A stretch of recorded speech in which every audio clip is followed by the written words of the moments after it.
بسم اللہ الرحمن الرحیم. شروع اللہ کا نام لے کر جو بڑا مہربان نہایت رحم والا ہے. سب تعریف اللہ ہی کو ہے جس نے اپنے محبوب بندے محمد صلی اللہ علیہ وآلہ وسلم پر یہ کتاب نازل کی اور اس میں کسی طرح کی کجی اور پیچیدگی نہ رکھی بلکہ سیدھی اور سلیس اتاری تاکہ لوگوں کو عذاب سخت سے جو اس کی طرف سے آنے والا ہے ڈرائے اور مومنوں کو جو نیک عمل کرتے ہیں خوشخبری سنائے کہ ان کے لیے ان کے کاموں کا نیک بدلہ یعنی بہشت ہے جس میں وہ ہمیشہ رہیں گے، اور ان لوگوں کو بھی ڈرائے جو کہتے ہیں کہ اللہ نے کسی کو بیٹا بنا لیا ہے. ان کو اس بات کا کچھ بھی علم نہیں اور نہ ان کے باپ دادا ہی کو تھا. یہ بڑی سخت بات ہے جو ان کے منہ سے نکلتی ہے، اور کچھ شک نہیں کہ یہ جو کچھ کہتے ہیں محض جھوٹ ہے. اے پیغمبر، اگر یہ اس کلام پر ایمان نہ لائیں تو شاید تم ان کے پیچھے رنج کر کر کے اپنے تئیں ہلاک کر دو گے. جو چیز زمین پر ہے ہم نے اس کو زمین کے لیے زینت بنایا ہے تاکہ لوگوں کی آزمائش کریں کہ ان میں کون اچھے عمل کرنے والا ہے، اور جو چیز زمین پر ہے ہم اس کو نابود کر کے بنجر میدان کر دیں گے. کیا تم خیال کرتے ہو کہ غار اور لوح والے ہماری نشانیوں میں سے عجیب تھے؟ جب وہ نوجوان غار میں جا رہے تو کہنے لگے کہ اے ہمارے پروردگار، ہم پر اپنے ہاں سے رحمت نازل فرما اور ہمارے کام میں درستی کے سامان مہیا کر. تو ہم نے غار میں کئی سال تک ان کے کانوں پر نیند کا پردہ ڈالے رکھا، یعنی ان کو سلائے رکھا. پھر ان کو جگہ اٹھایا تاکہ معلوم کریں کہ جتنی مدت وہ غار میں رہے دونوں جماعتوں میں سے اس کی مقدار کس کو خوب یاد ہے. ہم ان کے حالات تم سے صحیح صحیح بیان کرتے ہیں. وہ کئی نوجوان تھے جو اپنے پروردگار پر ایمان لائے تھے، اور ہم نے ان کو اور زیادہ ہدایت دی تھی اور ان کے دلوں کو مربوط یعنی مضبوط کر دیا. جب وہ اٹھ کھڑے ہوئے تو کہنے لگے کہ ہمارا پروردگار آسمانوں اور زمین کا مالک ہے، ہم اس کے سوا کسی کو معبود سمجھ کر نہ پکاریں گے. اگر ایسا کیا تو اس وقت ہم نے بے عقلی کی بات کی. ان ہماری قوم کے لوگوں نے اس کے سوا اور معبود بنا رکھے ہیں.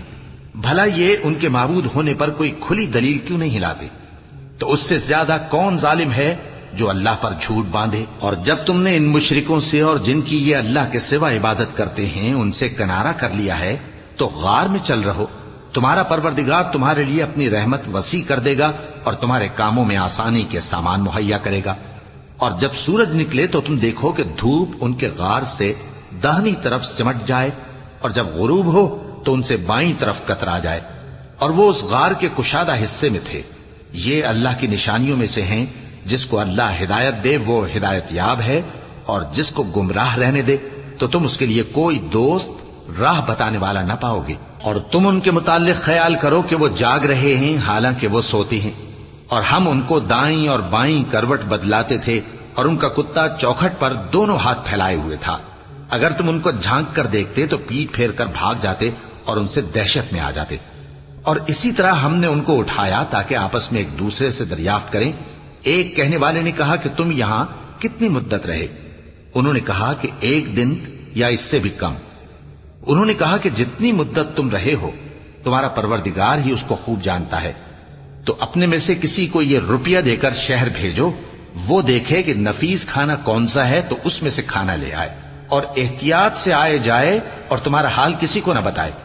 اگر وہ تم پر دسترس پا لیں گے تو تمہیں سنسار کر دیں گے یا پھر اپنے مذہب میں داخل کر لیں گے، اور اس وقت تم کبھی فلاح نہیں پاؤ گے. اور اسی طرح ہم نے لوگوں کو ان کے حال سے خبردار کر دیا تاکہ وہ جانیں کہ اللہ کا وعدہ سچا ہے، اور یہ کہ قیامت جس کا وعدہ کیا جاتا ہے اس میں کچھ شک نہیں.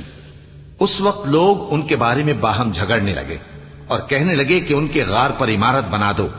ان کا پروردگار ان کے حال سے خوب واقف ہے. جو لوگ ان کے معاملے میں غلبہ رکھتے تھے وہ کہنے لگے کہ ہم ان کے غار پر مسجد بنائیں گے. بعض لوگ اٹکل پچو کہیں گے کہ وہ 3 تھے اور چوتھا ان کا کتا تھا، اور بعض کہیں گے کہ وہ 5 تھے اور چھٹا ان کا کتا تھا، اور بعض کہیں گے کہ وہ 7 تھے اور 8واں ان کا کتا تھا. کہہ دو کہ میرا پروردگار ہی ان کے شمار سے خوب واقف ہے. ان کو جانتے بھی ہیں تو تھوڑے ہی لوگ جانتے ہیں. تو تم ان کے معاملے میں بحث نہ کرنا مگر سرسری سی بحث، اور نہ ان کے بارے میں ان میں سے کسی سے کچھ دریافت ہی کرنا، اور کسی کام کی نسبت نہ کہنا کہ میں اسے کل کر دوں گا. مگر انشاءاللہ کہہ کر، یعنی اگر اللہ چاہے تو کر دوں گا، اور جب اللہ کا نام لینا بھول جاؤ تو یاد آنے پر لے لو، اور کہہ دو کہ امید ہے کہ میرا پروردگار مجھے اس سے بھی زیادہ ہدایت کی باتیں بتائے۔ اور اصحاب کہف اپنے غار میں 9 پر 300 سال رہے۔ کہہ دو کہ جتنی مدت وہ رہے اسے اللہ ہی خوب جانتا ہے، اسی کو آسمانوں اور زمین کی پوشیدہ باتیں معلوم ہیں، وہ کیا خوب دیکھنے والا اور کیا خوب سننے والا ہے۔ اس کے سوا ان کا کوئی کارساز نہیں، اور نہ وہ اپنے حکم میں کسی کو شریک کرتا ہے۔ اور اپنے پروردگار کی کتاب کو جو تمہارے پاس بھیجی جاتی ہے پڑھتے رہا کرو، اس کی باتوں کو کوئی بدلنے والا نہیں، اور اس کے سوا تم کہیں پناہ بھی نہیں پاؤ گے۔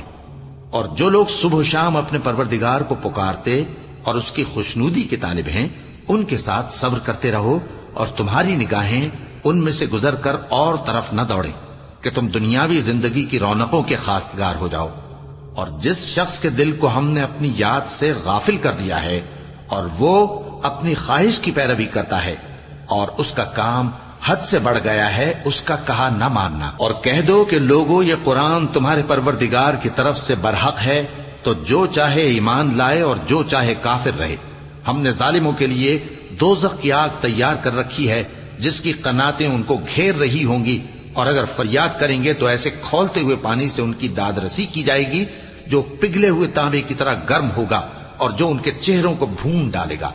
ان کے پینے کا پانی بھی برا اور آرام گاہ بھی بری۔ اور جو ایمان لائے اور کام بھی نیک کرتے رہے تو ہم نیک کام کرنے والوں کا اجر ضائع نہیں کرتے۔ ایسے لوگوں کے لیے ہمیشہ رہنے کے باغ ہیں جن میں ان کے محلوں کے نیچے نہریں بہ رہی ہیں، ان کو وہاں سونے کے کنگن پہنائے جائیں گے، اور وہ باریک دیبا اور اطلس کے سبز کپڑے پہنا کریں گے، اور تختوں پر تکیے لگا کر بیٹھا کریں گے۔ کیا خوب بدلہ اور کیا خوب آرام گاہ ہے۔ اور ان سے 2 شخصوں کا حال بیان کرو جن میں سے ایک کو ہم نے انگور کے 2 باغ عنایت کیے تھے اور ان کے گردا گرد کھجوروں کے درخت لگا دیے تھے اور ان کے درمیان کھیتی پیدا کر دی تھی۔ دونوں باغ کثرت سے پھل لاتے اور اس کی پیداوار میں کسی طرح کی کمی نہ ہوتی، اور دونوں میں ہم نے ایک نہر بھی جاری کر رکھی تھی، اور اس طرح اس شخص کو ان کی پیداوار ملتی رہتی تھی۔ تو ایک دن جبکہ وہ اپنے دوست سے باتیں کر رہا تھا، کہنے لگا کہ میں تم سے مال و دولت میں بھی زیادہ ہوں اور جتھے اور جماعت کے لحاظ سے بھی زیادہ عزت والا ہوں، اور ایسی شیخیوں سے اپنے حق میں ظلم کرتا ہوا اپنے باغ میں داخل ہوا۔ کہنے لگا کہ میں نہیں خیال کرتا کہ یہ باغ کبھی تباہ ہو، اور نہ خیال کرتا ہوں کہ قیامت برپا ہو، اور اگر میں اپنے پروردگار کی طرف لوٹایا بھی جاؤں تو وہاں ضرور اس سے اچھی جگہ پاؤں گا۔ تو اس کا دوست جو اس سے گفتگو کر رہا تھا کہنے لگا کہ کیا تم اس ذات سے کفر کرتے ہو جس نے تم کو مٹی سے پیدا کیا، پھر نطفے سے، پھر تمہیں پورا آدمی بنایا؟ مگر میں تو یہ کہتا ہوں کہ اللہ ہی میرا پروردگار ہے، اور میں اپنے پروردگار کے ساتھ کسی کو شریک نہیں کرتا۔ اور جب تم اپنے باغ میں داخل ہوئے تو تم نے ما شاء اللہ لا قوت الا باللہ کیوں نہ کہا؟ اگر تم مجھے مال و اولاد میں اپنے سے کمتر دیکھتے ہو تو عجب نہیں کہ میرا پروردگار مجھے تمہارے باغ سے بہتر عطا فرمائے، اور تمہارے اس باغ پر آسمان سے آفت بھیج دے تو وہ صاف میدان ہو جائے، یا اس باغ کی نہر کا پانی گہرائی میں اتر جائے تو پھر تم اسے تلاش نہ کر سکو، اور اس کے میووں کو عذاب نے آ گھیرا اور وہ اپنی چھتریوں پر گر کر رہ گیا، تو جو مال اس نے اس پر خرچ کیا تھا اس پر حسرت سے ہاتھ ملنے لگا اور کہنے لگا کہ کاش میں اپنے پروردگار کے ساتھ کسی کو شریک نہ بناتا۔ اس وقت اللہ کے سوا کوئی جماعت اس کی مددگار نہ ہوئی اور نہ وہ بدلہ لے سکا۔ یہاں سے ثابت ہوا کہ حکومت سب اللہ کی ہے، جو معبود برحق ہے وہی بہترین ثواب عطا کرنے والا اور بہترین انجام لانے والا ہے۔ اور ان سے دنیا کی زندگی کی مثال بھی بیان کر دو کہ وہ ایسی ہے جیسے پانی جسے ہم نے آسمان سے برسایا تو اس کے ساتھ زمین کی پیداوار مل کر نکلی، پھر وہ چورا چورا ہو گئی کہ ہوائیں اسے اڑاتی پھرتی ہیں، اور اللہ تو ہر چیز پر قدرت رکھتا ہے۔ مال اور بیٹے تو دنیا کی زندگی کی رونق و زینت ہیں، اور نیکیاں جو باقی رہنے والی ہیں وہ ثواب کے لحاظ سے تمہارے پروردگار کے ہاں بہت اچھی اور امید کے لحاظ سے بہت بہتر ہیں۔ اور جس دن ہم پہاڑوں کو چلائیں گے اور تم زمین کو صاف میدان دیکھو گے اور ان لوگوں کو ہم جمع کر لیں گے تو ان میں سے کسی کو بھی نہیں چھوڑیں گے، اور سب تمہارے پروردگار کے سامنے صف باندھ کر لائے جائیں گے. تو ہم ان سے کہیں گے کہ جس طرح ہم نے تم کو پہلی بار پیدا کیا تھا اسی طرح آج تم ہمارے سامنے آئے، لیکن تم نے تو یہ خیال کر رکھا تھا کہ ہم نے تمہارے لیے قیامت کا کوئی وقت مقرر ہی نہیں کیا. اور اعمال کی کتاب کھول کر رکھی جائے گی تو تم گناہگاروں کو دیکھو گے کہ جو کچھ اس میں لکھا ہوگا اس سے ڈر رہے ہوں گے اور کہیں گے ہائے شامت، یہ کیسی کتاب ہے کہ نہ چھوٹی بات کو چھوڑتی ہے نہ بڑی کو، کوئی بات بھی نہیں مگر اسے لکھ رکھا ہے، اور جو جو عمل کیے ہوں گے سب کو حاضر پائیں گے، اور تمہارا پروردگار کسی پر ظلم نہیں کرے گا. اور جب ہم نے فرشتوں کو حکم دیا کہ آدم کو سجدہ کرو تو سب نے سجدہ کیا مگر ابلیس نے نہ کیا، وہ جنات میں سے تھا تو اپنے پروردگار کے حکم سے باہر ہو گیا. کیا تم اس کو اور اس کی اولاد کو میرے سوا دوست بناتے ہو حالانکہ وہ تمہارے دشمن ہیں، اور شیطان کی دوستی ظالموں کے لیے اللہ کی دوستی کا برا بدل ہے. میں نے ان کو نہ تو آسمانوں اور زمین کے پیدا کرنے کے وقت بلایا تھا اور نہ خود ان کے پیدا کرنے کے وقت، اور میں ایسا نہ تھا کہ گمراہ کرنے والوں کو مددگار بناتا. اور جس دن اللہ فرمائے گا کہ اب میرے شریکوں کو جن کی نسبت تم معبود ہونے کا گمان رکھتے تھے بلاؤ، تو وہ ان کو بلائیں گے مگر وہ ان کو کچھ جواب نہ دیں گے، اور ہم ان کے درمیان ہلاکت کی ایک جگہ بنا دیں گے، اور گناہگار لوگ دوزخ کو دیکھیں گے تو یقین کر لیں گے کہ وہ اس میں پڑنے والے ہیں اور اس سے بچنے کا کوئی راستہ نہ پائیں گے. اور ہم نے اس قرآن میں لوگوں کے سمجھانے کے لیے طرح طرح کی مثالیں بیان فرمائی ہیں، لیکن انسان سب چیزوں سے بڑھ کر جھگڑالو ہے. اور لوگوں کے پاس جب ہدایت آ گئی تو ان کو کس چیز نے منع کیا کہ ایمان لائیں اور اپنے پروردگار سے بخشش مانگیں بجز اس کے کہ اس بات کے منتظر ہوں کہ انہیں بھی پہلوں کا سا معاملہ پیش آئے یا ان پر عذاب سامنے سے آ جائے. اور ہم جو پیغمبروں کو بھیجا کرتے ہیں تو صرف اس لیے کہ لوگوں کو اللہ کی نعمتوں کی خوشخبریاں سنائیں اور عذاب سے ڈرائیں. اور جو کافر ہیں وہ باطل کی مدد سے جھگڑا کرتے ہیں تاکہ اس سے حق کو پھسلا دیں، اور انہوں نے ہماری آیتوں کو اور جس چیز سے ان کو ڈرایا جاتا ہے اسے ہنسی بنا لیا ہے. اور اس سے بڑھ کر ظالم کون جس کو اس کے پروردگار کی آیات کے ذریعے سمجھایا گیا تو اس نے ان سے منہ پھیر لیا، اور جو اعمال وہ آگے کر چکا اس کو بھول گیا. ہم نے ان کے دلوں پر پردے ڈال دیے کہ اسے سمجھ نہ سکیں، اور کانوں میں ثقل پیدا کر دیا ہے کہ سن نہ سکیں. اور اگر تم ان کو رستے کی طرف بلاؤ تو کبھی رستے پر نہ آئیں گے. اور تمہارا پروردگار بخشنے والا صاحب رحمت ہے. اگر وہ ان کے کرتوتوں پر ان کو پکڑنے لگے تو ان پر جھٹ عذاب بھیج دے، مگر ان کے لیے ایک وقت مقرر کر رکھا ہے کہ اس کے عذاب سے کوئی پناہ کی جگہ نہ پائیں گے. اور یہ بستیاں جو ویران پڑی ہیں جب انہوں نے کفر کر کے ظلم کیا تو ہم نے ان کو تباہ کر دیا اور ان کی تباہی کے لیے ایک وقت مقرر کر دیا تھا. اور جب موسیٰ نے اپنے شاگرد سے کہا کہ جب تک میں دو دریاؤں کے ملنے کی جگہ نہ پہنچ جاؤں ٹلنے کا نہیں، خاص صدیوں چلتا رہوں. پھر جب وہ دونوں ان دریاؤں کے سنگم پر پہنچے تو اپنی مچھلی بھول گئے. پھر اس مچھلی نے دریا میں سرنگ کی طرح اپنا رستہ بنا لیا. جب آگے چلے تو موسیٰ نے اپنے شاگرد سے کہا کہ ہمارا کھانا لاؤ، اس سفر سے ہم کو بہت تکان ہو گئی ہے. اس نے کہا کہ بھلا آپ نے دیکھا کہ جب ہم نے اس چٹان کے پاس آرام کیا تھا تو میں مچھلی وہیں بھول گیا، اور مجھے آپ سے اس کا ذکر کرنا شیطان نے بھلا دیا، اور اس مچھلی نے عجیب طرح سے دریا میں اپنا رستہ بنایا. موسیٰ نے کہا یہی تو وہ مقام ہے جسے ہم تلاش کرتے تھے. تو وہ اپنے پاؤں کے نشان دیکھتے دیکھتے لوٹ گئے. وہاں انہوں نے ہمارے بندوں میں سے ایک بندہ دیکھا جس کو ہم نے اپنے ہاتھ سے رحمت خاص سے نوازا تھا اور اپنے پاس سے ایک خاص علم بخشا تھا. موسیٰ نے ان سے جن کا نام خضر تھا کہا کہ جو علم اللہ کی طرف سے آپ کو سکھایا گیا ہے اگر آپ اس میں سے مجھے کچھ بھلائی کی باتیں سکھائیں تو میں آپ کے ساتھ رہوں. خضر نے کہا کہ تم میرے ساتھ رہ کر صبر نہیں کر سکو گے، اور جس بات کی تمہیں خبر ہی نہیں اس پر صبر کر بھی کیسے سکتے ہو. موسیٰ نے کہا اللہ نے چاہا تو آپ مجھے صابر پائیے گا اور میں آپ کے ارشاد کے خلاف نہیں کروں گا. خضر نے کہا اگر تم میرے ساتھ رہنا چاہو تو شرط یہ ہے مجھ سے کوئی بات نہ پوچھنا جب تک میں خود اس کا ذکر تم سے نہ کروں. تو دونوں چل پڑے، یہاں تک کہ جب کشتی میں سوار ہوئے تو خضر نے کشتی کو پھاڑ ڈالا. موسیٰ نے کہا کیا آپ نے اس کو اس لیے پھاڑا ہے کہ سواروں کو غرق کر دی؟ یہ تو آپ نے بڑی عجیب بات کی۔ خضر نے کہا کیا میں نے نہیں کہا تھا کہ تم میرے ساتھ صبر نہ کر سکو گے؟ موسیٰ نے کہا کہ جو بھول مجھ سے ہوئی اس پر مواخذہ نہ کیجیے اور میرے معاملے میں مجھ پر مشکل نہ ڈالیے۔ پھر دونوں چلے، یہاں تک کہ رستے میں ایک لڑکا ملا تو خضر نے اسے مار ڈالا۔ موسیٰ نے کہا کہ آپ نے ایک بے گناہ شخص کو ناحق بغیر قصاص کے مار ڈالا، یہ تو آپ نے بری بات کی۔ خضر نے کہا کیا میں نے نہیں کہا تھا کہ تم سے میرے ساتھ صبر نہیں ہو سکے گا؟ انہوں نے کہا کہ اگر میں اس کے بعد پھر کوئی بات پوچھوں یعنی اعتراض کروں تو مجھے اپنے ساتھ نہ رکھیے گا کہ آپ میری طرف سے عذر کے قبول کرنے میں حد کو پہنچ گئے ہیں۔ پھر دونوں چلے، یہاں تک کہ گاؤں والوں کے پاس پہنچے اور ان سے کھانا طلب کیا۔ انہوں نے ان کی ضیافت کرنے سے انکار کیا۔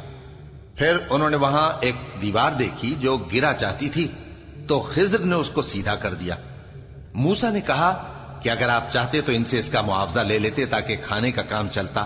خضر نے کہا کہ اب مجھ میں اور تم میں علیحدگی، مگر جن باتوں پر تم صبر نہ کر سکے میں ان کا تمہیں بھید بتائے دیتا ہوں کہ وہ جو کشتی تھی غریب لوگوں کی تھی جو دریا میں محنت کر کے یعنی کشتیاں چلا کر گزارا کرتے تھے، اور ان کے سامنے کی طرف ایک بادشاہ تھا جو ہر اچھی کشتی کو زبردستی چھین لیتا تھا، تو میں نے چاہا کہ اسے عیبدار کر دوں تاکہ وہ اسے غصب نہ کر سکے۔ اور وہ جو لڑکا تھا اس کے ماں باپ دونوں مومن تھے، ہمیں اندیشہ ہوا کہ وہ بڑا ہو کر بد کردار ہوگا تو کہیں ان کو سرکشی اور کفر میں نہ پھنسا دے، تو ہم نے چاہا کہ ان کا پروردگار اس کی جگہ ان کو اور بچہ عطا فرمائے جو اخلاقی پاکیزگی میں بہتر اور محبت میں زیادہ قریب ہو۔ اور وہ جو دیوار تھی سو 2 یتیم لڑکوں کی تھی جو شہر میں رہتے تھے، اور اس کے نیچے ان کا خزانہ دفن تھا، اور ان کا باپ ایک نیک آدمی تھا۔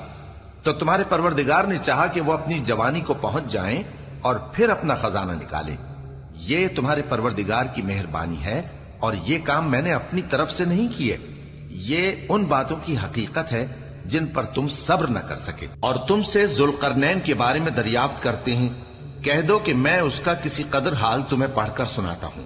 ہم نے اس کو زمین میں بڑا اقتدار دیا تھا اور ہر طرح کا سامان اس کو عطا کیا تھا، تو اس نے ایک سفر کا سامان کیا، یہاں تک کہ جب سورج کے غروب ہونے کی جگہ پہنچا تو اسے ایسا پایا کہ ایک کیچڑ والے چشمے میں ڈوب رہا ہے، اور اس چشمے کے پاس ایک قوم دیکھی۔ ہم نے کہا ذوالقرنین تم ان کو خواہ تکلیف دو خواہ ان کے بارے میں بھلائی اختیار کرو، دونوں باتوں کی تم کو قدرت ہے۔ ذوالقرنین نے کہا کہ جو کفر و بد کرداری سے ظلم کرے گا اسے ہم سزا دیں گے، پھر وہ اپنے پروردگار کی طرف لوٹایا جائے گا تو وہ بھی اسے بڑا عذاب دے گا، اور جو ایمان لائے گا اور عمل نیک کرے گا اس کے لیے بہت اچھا بدلہ ہے، اور ہم اپنے معاملے میں اس سے نرم بات کہیں گے۔ پھر اس نے ایک اور سامان سفر کیا، یہاں تک کہ سورج کے طلوع ہونے کے مقام پر پہنچا تو دیکھا کہ وہ ایسے لوگوں پر طلوع ہوتا ہے جن کے لیے ہم نے دھوپ سے بچاؤ کی کوئی اوٹ نہیں بنائی تھی۔ حقیقت یوں ہی تھی، اور جو کچھ اس کے پاس تھا ہم کو سب کی خبر تھی۔ پھر اس نے ایک اور سفر کا سامان کیا، یہاں تک کہ 2 اونچے سیدھے پہاڑوں کے درمیان پہنچا تو دیکھا کہ ان کے اس طرف کچھ لوگ ہیں کہ بات کو سمجھ نہیں سکتے۔ ان لوگوں نے کہا کہ اے ذوالقرنین، یاجوج اور ماجوج اس علاقے میں فساد کرتے رہتے ہیں، بھلا ہم آپ کے لیے خرچ کا انتظام کر دیں کہ آپ ہمارے اور ان کے درمیان ایک دیوار کھینچ دیں۔ ذوالقرنین نے کہا کہ خرچ کا جو مقدور اللہ نے مجھے بخشا ہے وہ بہت اچھا ہے، تم مجھے قوت بازو سے مدد دو، میں تمہارے اور ان کے درمیان ایک مضبوط رکاوٹ بنا دوں گا۔ تم لوہے کے بڑے بڑے تختے میرے پاس لاؤ۔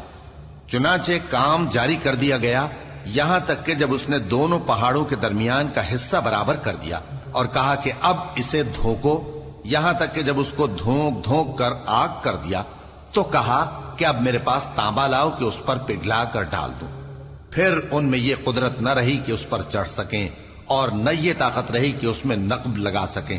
بولا کہ یہ میرے پروردگار کی مہربانی ہے، پھر جب میرے پروردگار کا وعدہ آ پہنچے گا تو اس کو ڈھا کر ہموار کر دے گا، اور میرے پروردگار کا وعدہ سچا ہے۔